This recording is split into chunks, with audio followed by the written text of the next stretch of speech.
Yan ang ginagawa ng Maynila guys. Binabasag kalsada. Temporary restoration nila, nakakadisgrasya ng tao, no? Yan, yan guys. And ito guys, no? Hindi nila inaayos. Naman tong lubak na to guys.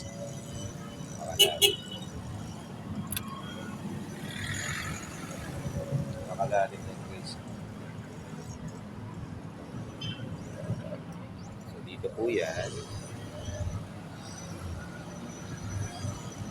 Po yan sa Ayala, Alabang guys.